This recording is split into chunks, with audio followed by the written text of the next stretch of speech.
سلام علیکم، خوب هستین؟ سلام، چطورین؟ خوبین؟ چه ستی زدیم ما؟ تو با من ست کردی؟ نه خداییش دروغ نگو دیگه. دروغ نمیگم، تو منو با خودت ست کردی. نه من رفتم سر کمدم دیدم این لباسو چرا هیچ وقت نمیپوشم. بعدش هم دیروز رفتی واسه من کل این ست زیبا رو خریدی، من نباید بپوشم برای دست در نکند؟ نه تو دیدی که من قهوه‌ای پوشیدم رفتی اینو خریدی. بله من دیدم تو قهوه‌ای پوشیدی. مارکشو کندی؟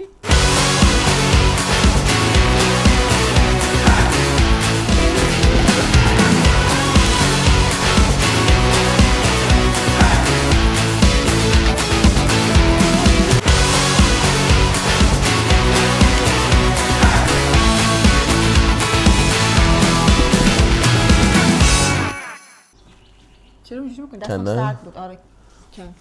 سرد دستت. ببخشید دستم به این میوه ها بود.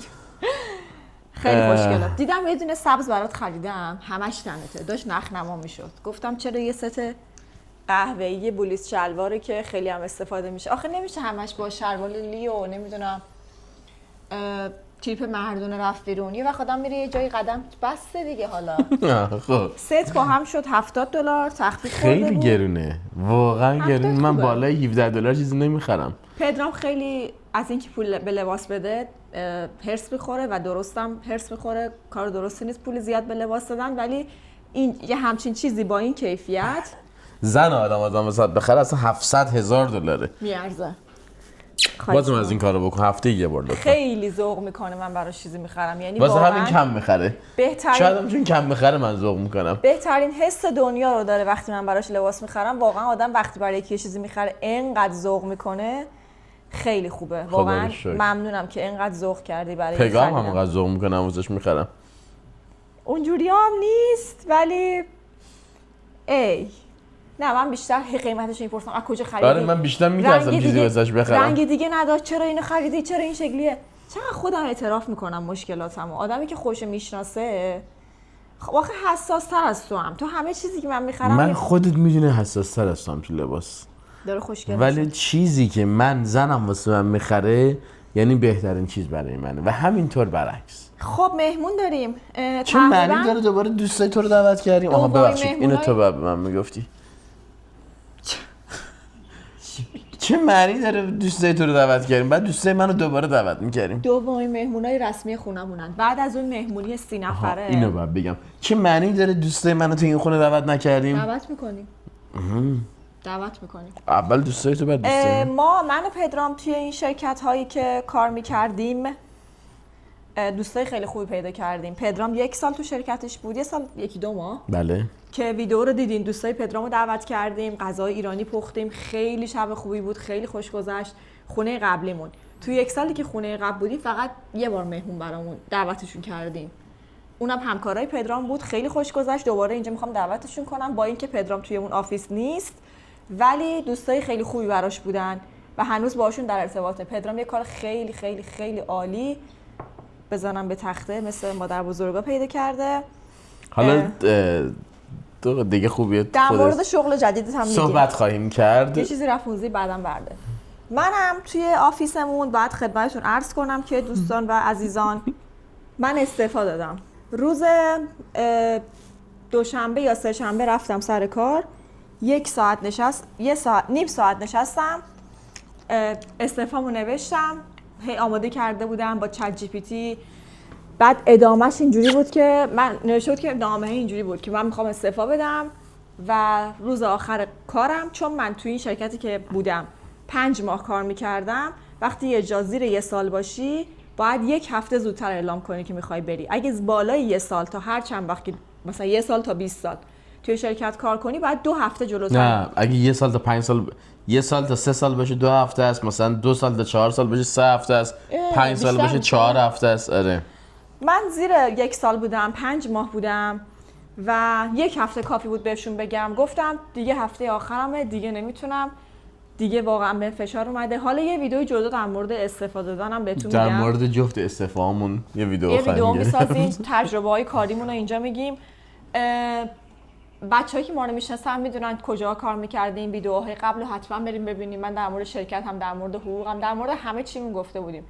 ولی این شرکتی که من بودم روزهای آخر خیلی اذیتم کردن، یعنی بازی روانی را افتاده بود، داشتم دیوونه میشدم. و گفتم که جهنم ضرر و همه چی برای من کار زیاده. آدمی که خودش کار داره نمه بره واسه کسی کار کنه. برندا برای ما میخواستن همکاری کنن، ایمیلمون با برندا بی جواب مونده بود، ویدیوهای یوتیوبی که شما هستین همه.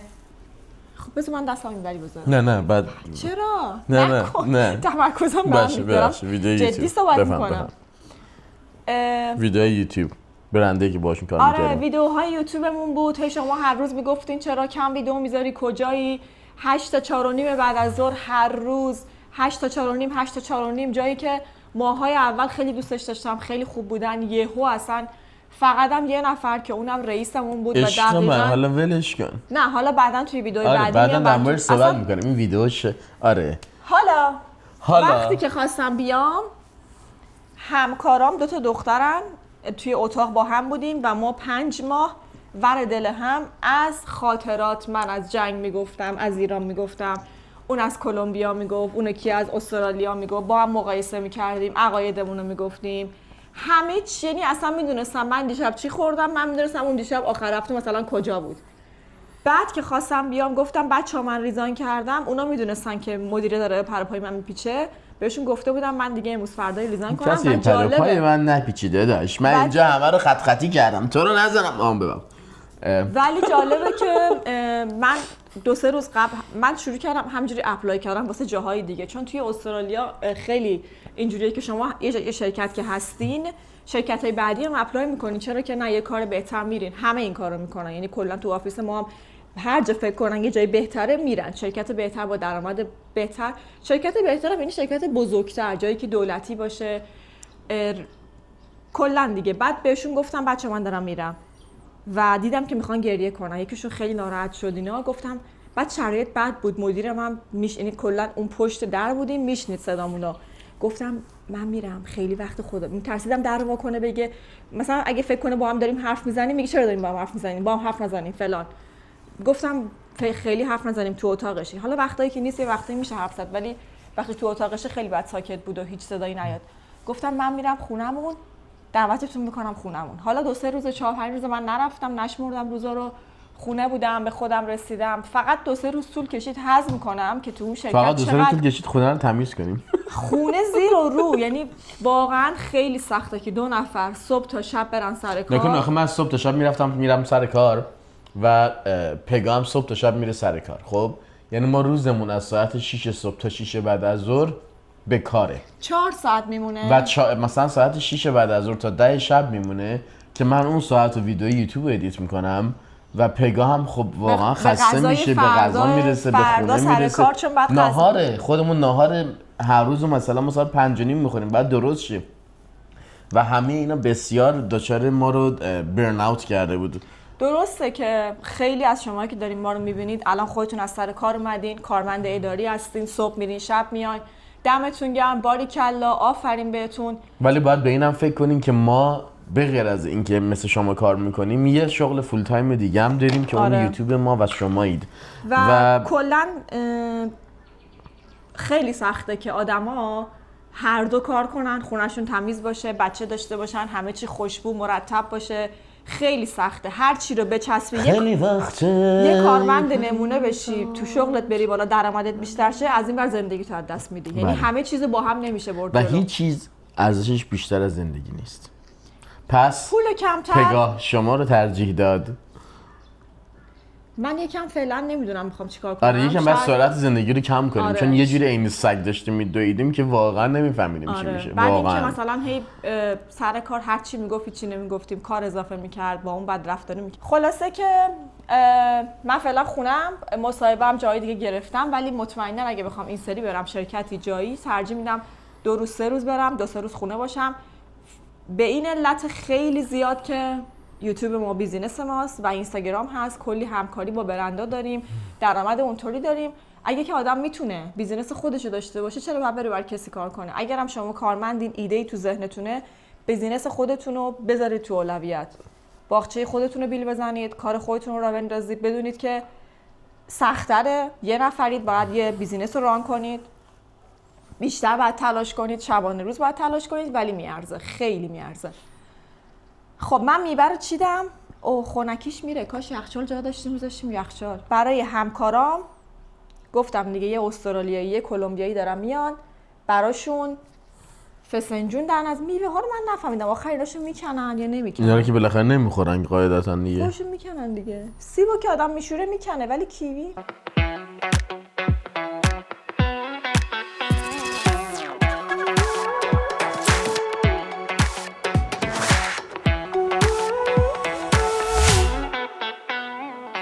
فسنجون داریم و اولویه.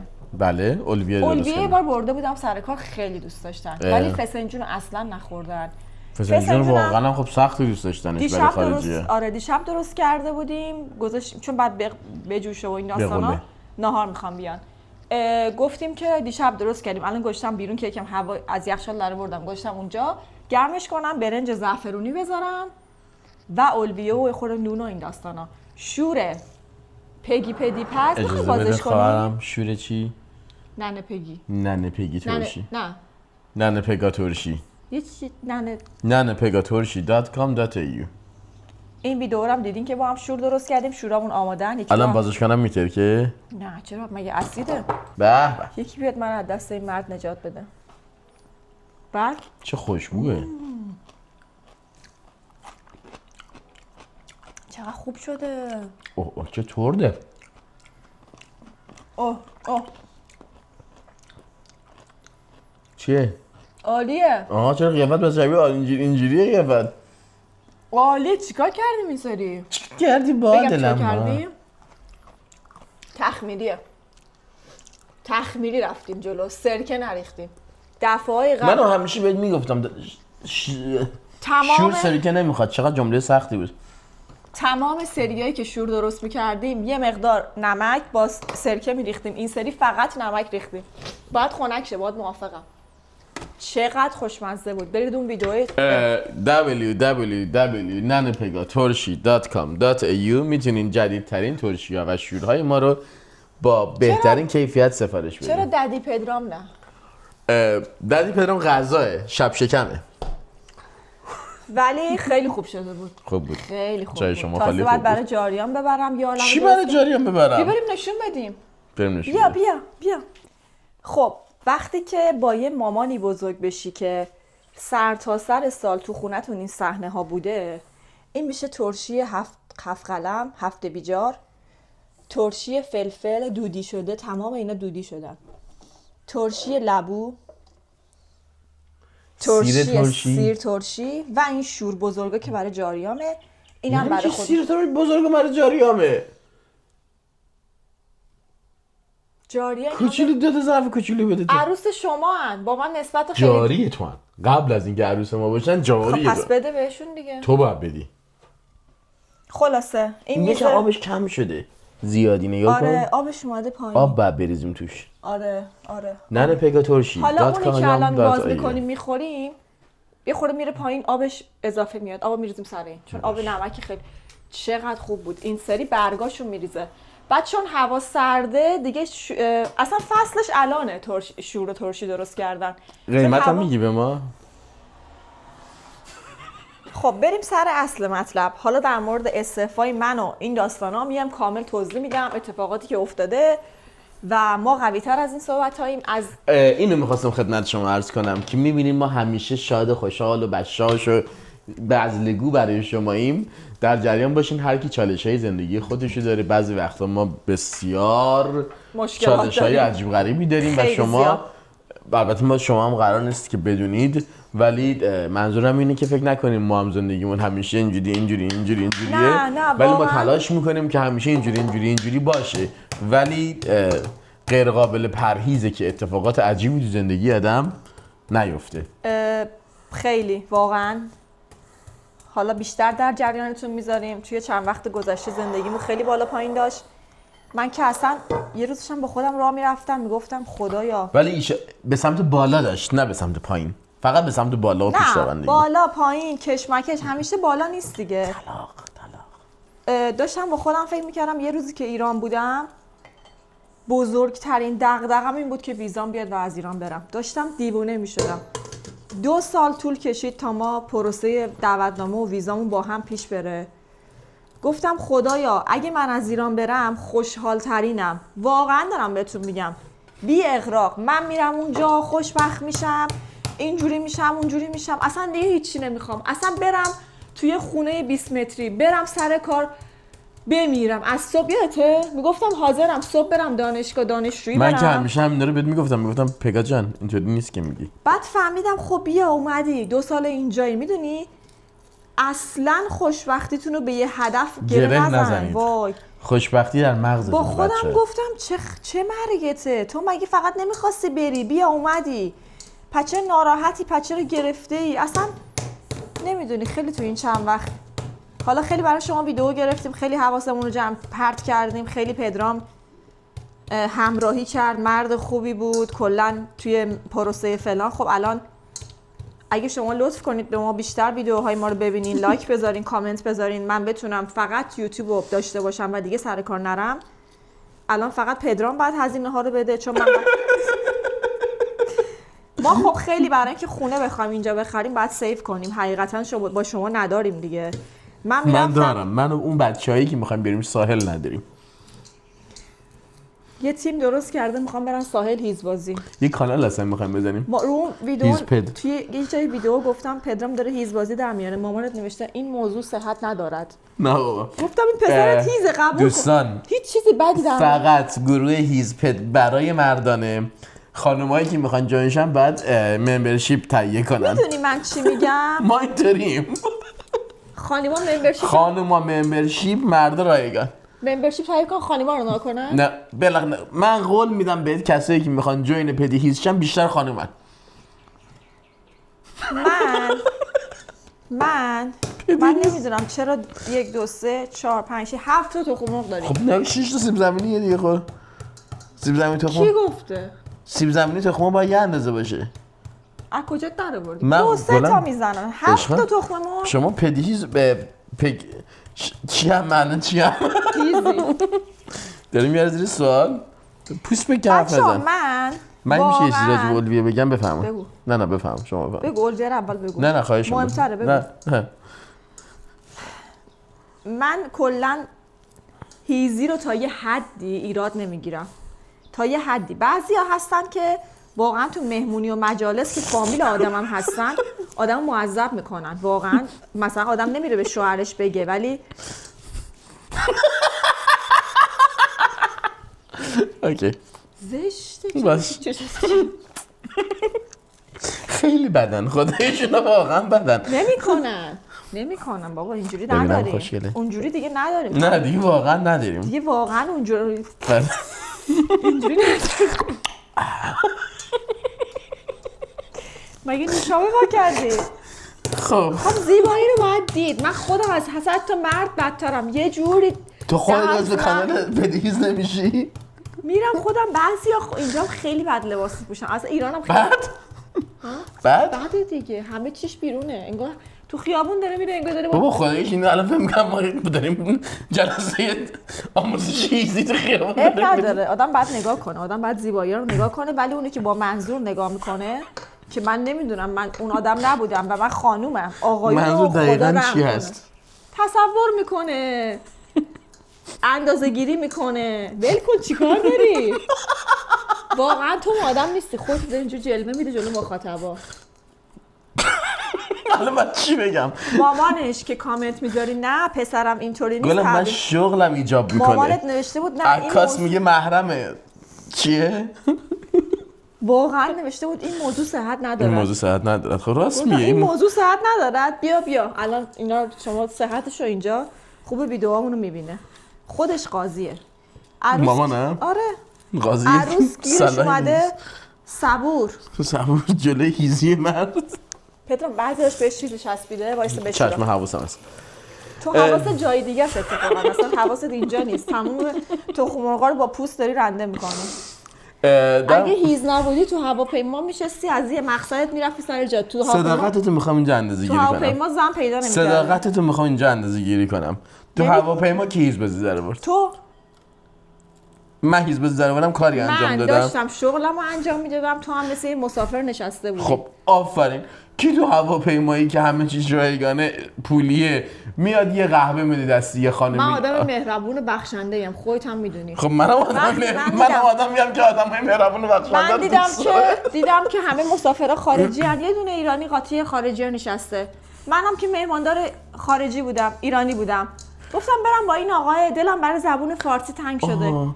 بعد اومد گفت سلام اسمت چیه؟ گفتم پدرامم. گفت منم پگام، چقدر اسمم به هم میاد. اصلا من حرفی نزدم. آره. ولی بالاخره خب بسته. اگه این هیزبازی هم اینم به عنوان هیزبازی بخوای انجام سورتش کنی، این هیزبازیه که به مرحله خوبی رسید، خدا رو شکر. حالا بقیه‌اش هم به مرحله خوب برسون. بقیه هیزبازیاتم. یه روز میاد میگه زن گرفتم، این هیزبازیم به مرحله خوبی رسید. اینم زن استرالیایی. اب نداره آقا پدرام، ما تنها نمیمونیم، جنس خوب زمین نمیمونه. این حرفا بده تو ازدواج. واقعا چه حرفی تو میگی؟ تو بحث برده تو. من این کانال، من و بچه‌ها می‌خوایم این کانال بزنیم. چرا باید بزنی؟ خب نمیزنیم. به کار تو کن. شما شاید باشین پگان ازش دار. عجب گیری کردم. ازتون از الویه یادم رفت دیگه. ازتون خواهش میکنم وقتی که دارین الویه درست میکنین هیچ چیزی رو له نکنید. الویه باید رنده باشه. اینجوری له میکنید این خمیر میشه، بعد بزنید لای آجر باهاش خونه بسازین. کی به تو گفت تو آشپزی؟ الویه نباید خمیری باشه، باید یه بافت جدا از همه اسموت داشته باشه. و وقتی هم که سیب زمینی رو پختین بذارین سیب زمینی سرد شه، بعد رندش کنین، چون نشسته توی سیب زمینی وقتی که رندش میکنین داغ یه حالت چسبندگی بهش میده و بازم به مرحله خمیری خواهد رسید. خب من تخم مرغ چقدر من تو باز کردن ضعیفم. خب مرغم پختیم، ریش کردیم و اضافه میکنیم به ملات تخم مرغ و سیب زمینیمون. یکی از چیزایی که من توی الویه خیلی دوست دارم، این من دوست ندارم، پدرام متنفره، نخود فرنگیه و یا میزنه کنار یا اینکه میخوره دیگه، خیلی متوجهش نمیشه. تو ایران یادم اینا رو میپختیم، ولی اینجا هیچ کنسروی نیست که تو بپزی. کنسرو خب پخته است. نه ایران میپختیم، لوبیا میخریدیم بعد میجوشوندیم تن ماهی. قبل از اینکه باز کنی بعد میجوشوندی. آره خب اون برای سالمونلاه. اینجا استانداردش فرق داره. این روش هم نوشته که وقتی که بازش کردین آب بکشین. من یه ریزی آب میکشم. واقعاش نوشته؟ چه جالب. آره نوشته تای قابلمه رنگ میده. اصلا اینجا هم همش سیاهه. نمیدونم چرا اینجوری شده. تای اون سیاهه. آره بعد بشورمش، نمیدونم چرا اینجوری شده. خب 1-2 ساعت دیگه مهمونام برای ناهار میرسن. 2 تا دختر خیلی گوگولی ان. پدرام هم قبلا دیدتشون، چون که چند هفته با هم رفتیم بیرون با دخترانه و همین دیگه.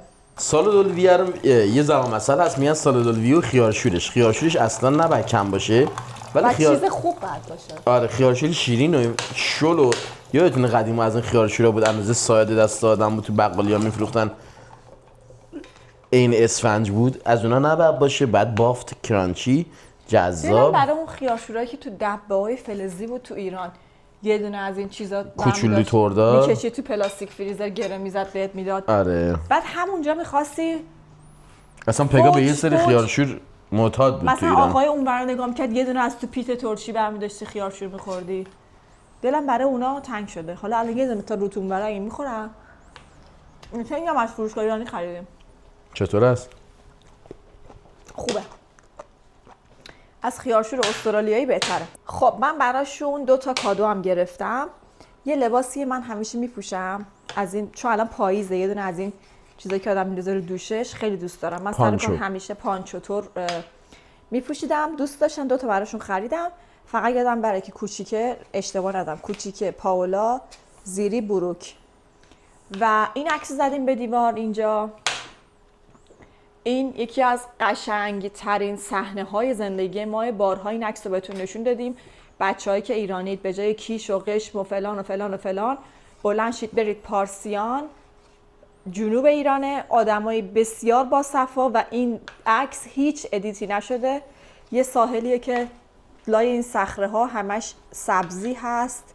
اصلا برید اینجا یه غروب بشینید و جای ما رو خیلی خوشبختیم که اینجا رو از نزدیک دیدیم و نمیدونیم آیا یک روزی میتونیم برگردیم ایران دوباره بریم اینجا یا نه. ایشالله یه روزی با بچه‌مون حتما میشه. همین پدرام داره خیارشور خورد میکنه. خونه رو دوباره بهتون نشون بدم. یه گل جدید داریم، توی ولاگ قبلی احتمالاً دیدین این گلو. خیلی دوستش داریم، خیلی زیاد. برای من نشونه خیلی چیزاست. این گل پایینی هم که یکی از دوستام میومد خونمون گفت چی بیارم، گفتم گل بیار. اینا رو از شین خریدم، فکر کنم هر کدوم مثلا 5-6 دلار. خیلی ظرفای خوشگلی ان. بعد اکثر گلا تو آب میمونن، قشنگ راحت میتونید شما ببرین یه شاخه‌شو بذارید تو آب و خیلی هم خوشگلن. گلی که تو آب رو دوست دارم، مثل گلی که توی خاکه. هر روز تو خونمون یه نور خیلی قشنگی از پنجره میاد. من عاشق این نورم، ولی وقتی که مهمون نیست، کاری ندارم یا نمیخوام فیلم بگیرم، حتما پرده رو باز میکنم، چون که رنگ فرش رو عوض میکنه، مبل میپوسه، آفتاب قاتل وسایلاست. اون میبرم بیارم بذارم پیش اینا. این دستمال کاغذی جاشم از شین خریدم دیگه. اینم همین دیگه. خونه رویایی من ترکیب رنگ سفید و سبز و اینا بود. خونه که توش خیلی گل باشه، گلا سالم باشن و یه گل اصلی داریم آقا پدرام. چقدر من همسرم رو تحویل میگیرم. بریم تو اتاق من، اتاق ما در واقع، اتاق ما دوتا. ما اتاق تنها ندارم. این پنجره باز میشه رو به بالکن، اینجا رو دیدین. من موهامو امروز خوشگلاسیون کردم که ویدئوی اینم براتون میگیرم با چی موهاتون رو اینجوری کنید. خیلی راحته این دستگاهه. اون دستمال کاغذیه رو باید یه جوری جابجا کنم، یه جا بذارم. هنوز جایی براش پیدا نکردم چون خیلی بزرگی باکسش. اینم تختمون، اونم اتاق لباسای من که بهتره توش نرم، افتضاحه. اینجا رو هم باید مرتب کنم، یه سر و سامونی بهش بدم. و همین. بعد بریم برای پدرام یک مانیتور فرستاده شده، اینجاست. مانیتورش رو آنباکس کنیم. برای این برند باید یه دونه ویدئوی تبلیغاتی هم بگیریم که اگه بشه بعد از این اولویه، چون من برای فسنجون کار زیادی ندارم. همین دیگه. سالادم که داریم، ماستم که داریم. فقط یه ویلکام درینک میخواستم درست کنم. بچه من با اینجا با لاندری خونمون هیچ نتیجه‌ای نرسیدم. آب بگیری، هواپس، توستر نور، مایکروفر همه اینجاست و من اگه میخواستم اینا رو تو آشپزخونه جا بدم، اون پشت خیلی شلوغ میشد. همین الانم خیلی شلوغه. دیگه پیاز و سیب زمینی و تی و اینو باید بیام واقعا با هم نداریم خوشگلاسیون کنم. اینم خودم چسبوندم به دیوار. نمای لاندری بالای ماشین لباسشویی گذاشتم. خیلی بعد به اینجا برسم. یه دونه هندونه داریم، داشتم فکر میکردم ویلکام درینک براشون هندونه درست کنیم. نظر تو چیه؟ خوبه نظر من. آره خلاصه که اینجوری هوا عالی، همه چی عالی، خدا رو شکر. با انرژی مثبت میریم به استقبال مهمونای خوشگلمون. قرار بود با شوهراشون دعوتشون کنم ولی یهویی شد، چون تو آفیس بهشون گفتم، دیدم خیلی ناراحتن، گفتم بیاین خونمون میشینیم حرف میزنیم. کلی قرار بشیم امروز با هم حرف بزنیم. خب خیارشور رو به اولویه‌مون اضافه کردیم. مقداری این نمک رو میزنیم بهش. نمک رو می‌خواستی تو مرحله آخر اضافه می‌کردی که ببینیم چقدر شوره، چقدر فلفل قرمز. فکر کنم اصلا شور نیست. چیش باید فلفل قرمز که نیست، یکم یه فلفل انقدر تندی نیست منظورمه. و فلفل سیاه.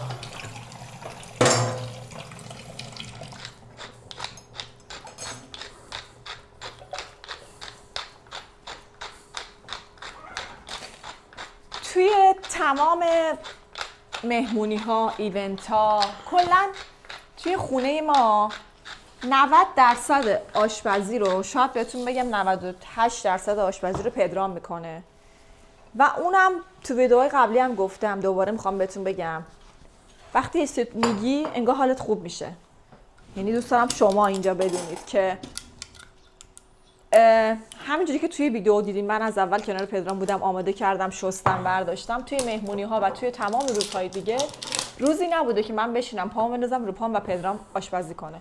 ما در کنار هم کار میکنیم، ولی من اجازه میدم در واقع که تاچ آخر پدرام بزنه، اندازه ها رو پدرام بزنه، چون پدرام دقیق تره، با سلیقه تره و علاقه داره. یعنی واقعا این کاری که الان داره میکنه نسبت به تمام کارهایی که در زندگی میتونه بکنه، شستن، ماشین چیدن، ماشین رو ظرفشویی خالی کردن، باغبونی کردن، این کار بیشترین کاریه که بهش علاقه داره و واقعا علاقه داره. نمیتونی به شوهرت زور کنی بگی پاشو آشپزی کن، من میخوام مثل شوهر فلانی بشی و این داستانا. هیچی. بعد مثلا توی این مهمونی که داشتیم همه میگفتن غذا رو کی پخته؟ میگفتم پدرام. مثلا دوستان میگن الان دیگه بیان، اونا میدونن من قبلا بهشون گفته بودم مثلا پدرام آشپزی میکنه. غذایی که بردم سر کار با هم خوردیم همیشه گفتن وای چقدر خوشمزه است. من همیشه گفتم پدرام درست کرد. الان بیان میدونن که پدرام همه چی درست کرده. بابا من همه چی رو با هم دیگه درست میکنیم. من همیشه همین میگم. اینه که تمام کسایی که از بیرون میبینن میگن وای شوهرش آشپزی میکنه، وای تو هم یه چیزی درست کن، تو هم دست به غذا بزن، این حرفا. در صورتی که هیچ کس نمیبینه که الان این ظرفی که رندو من اصلا ماشین ظرفشویی روشن کردم تو خونه‌ام بلد نیستم. اصلا نمیدونه این ماشین ظرفشویی چجوری کار میکنه. مثلا با جارو مشکل داره، با جابجایی مشکل داره، با دستمال کشی گاز و مازو. یعنی گاز کثیفه من برم پشت سرش. خب آخه واقعیتش بقیه مردم کارا هم نمیکنن. آره من ایراد نمیگیرم، منظورم اینه که یه همکاری دو نفره است. بله دقیقاً. ولی هیچ کس منو چرا تمیز شد تو در کنارش نمیبینن. آره هیچ کس نمیبینه که اصلا تو. من کی تو رو ندیدم برم بزنم چششو در بیارم. کلا میگم من خواستم به شما بگم که در جریان باشین. یه جوری چرخنده ها با هم چرخیده که ما به اینجا رسیدیم و همکاریه. بله. در صورتی که هیچ کس متوجه این همکاری نمیشه و من خیلی بارها تیکه شنیدم و هیچ وقتم توضیح اضافی برای کسی ندادم. آره من تو خونه میشینم، شوهرم این چیزی که ربط داره به من و توه، به هیچ کس دیگه هیچ ربطی نداره. من تنبلم، اصلا من آشپزی بلد نیستم، اصلا شوهر من همه کار میکنه. بذار بگم پودر سیر اصلا مهم نیست. اصلا مهم اینه که خودتون میدونید چندین. مهم اینه که خودتون تو زندگیتون. بله. واقعا زندگی ها بابت این حرفا به فنا رفته. ولی من اگه پدرام واقعا هم گفتم کار نکنه من مشکل ندارم. پدرام خودش خیلی علاقه داره، اصلا نمیتونه الان بره بشینه کار دیگه کنه تا این تمام نشه. مگه من میتونم بشینم وقتی تو داری کار میکنی؟ حالا به هر حال میگم دیگه کلا اینجوریه. بله مقدار روغن زیتون هم میذاریم. خب تست میگیریم. تست غذا خیلی مهمه. ماشاءالله خوب تست میگیری.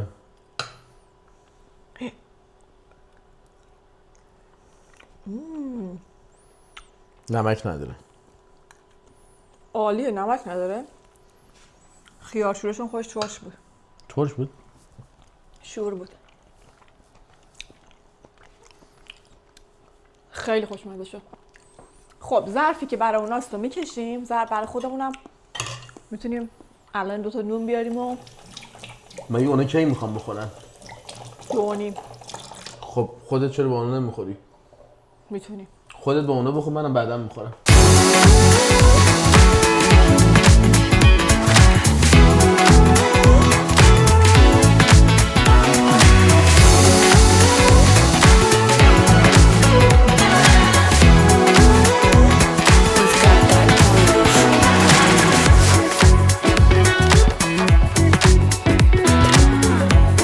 توی ولاگ‌های قبلی اتاق پدرامو دیده بودیم، تور اتاق داشتیم براتون گذاشتیم، تجهیزاتش رو توضیح داد بهتون. ولی شما در جریان این طبقه که هنوز مرتب نیست، در جریانش قرار گرفتم ولی اون موقع مرتب نبود. الان هنوزم مرتب نیست. بعد درست شه. هیچ پیشرفتی نداشتیم در طبقه. کلاهاشو به دیوار زده، خیلی خوشگل و مجلسی زده. میکروفون چرا نداری؟ دارم میکروفون وصل داریم. بله. بست داریم برای کلاها، بست خیلی خوب و عالی که بعدا هم خواستیم بریم راحت کنده شه. و میزش و مدلش رو عوض کرد. اگه یادتون باشه به دیوار چسبیده بود اینطوری. الان مثلا من میتونم به عنوان یه مریض بیام اینجا بشینم آقای دکتر معاینه کنه. و مانیتور. اگه یادتون باشه رفتیم یه مانیتور اپل خریدیم ولی فهمیدیم که نمایندگی اپل بهمون $200 گرونتر داده بود. فهمیدیم که یه جا دیگه $200 ارزونتر میداد. به فاصله این که اونو پس بدیم بریم یه دونه دیگه بخریم، $200 ارزونتر نداد. اونم دیگه ارزونتر نداد چون یکی دو تا مونده بود، این قیمت شده بود. پس دادیم اومدیم خونه تا بریم دوباره همونو بخریم. از این برند به ما گفتن که آقا میخوایم با شما همکاری کنیم، مانیتور براتون بفرستیم، ما رو معرفی کنید توی پست، استوری، یوتیوب ولاگ. این مانیتور بنکیو برندش. پسون گفتی ژاپنیه؟ بله. آره من اگر که تونستم پیدا کنیم که پرتغال فروش کجاست؟ آره برندش کجاییه بهتون میگیم. $1500 بود. خیلی خوشگله، خیلی دیدیم که ازش خیلی ولاگ گذاشتن. حالا قراره با این دوربین براشون یه دونه تیزر خوشگل بگیریم. اینجا هم که اگرتون باشه من برای پدرام چیزای خوشگل خریده بودم برای دیوارشون، گوشه دیوارش خوشگلاسیون کردیم. اون قسمت جای منه، این قسمت جای پدرامه و اینم خریدیم. دوست عزیزمون و اسپیکرهای جدید پدرام خیلی خوشگلن، من عاشقشم، دوست دارم ازش کش برم اینو ولی به نظر میاد هی داری کششو میری. آره هی داری. اینم ویو خوشگل پدرام. اتاقش هی داره آپگرید میشه، یعنی اتاقش به نظر من اتاق تکی نداریم. به نظر من اتاق کارمون همسر من لایق بهترین اتاق هاست چون که زحمت میکشه، اتاق کارشه، کار خیلی مهمه، نباید خیلی بورینگ باشه. و این صندلی استاده، منم قراره وایسم مسکی کار کنم. گفتم دیروز یه صندلی بخریم. به این ستاپ ما 2 روزه رسیدیم که اینو اینوری کنیم و حالا اونورم به نظرم خالیه و یه سری چیز خوشگل بزنه. خوشم نمیاد در دیوار خالی حال نمیکنم. بریم اینو آنباکس کنیم، همراه ما باشین.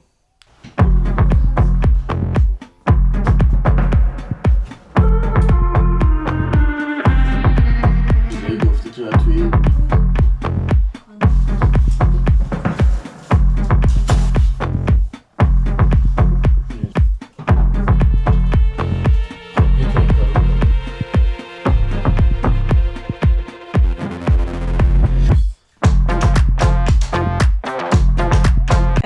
مانیتور پدرام میبینید اینجا که ما براش ویدیو گرفتیم، آنباکس کردیم.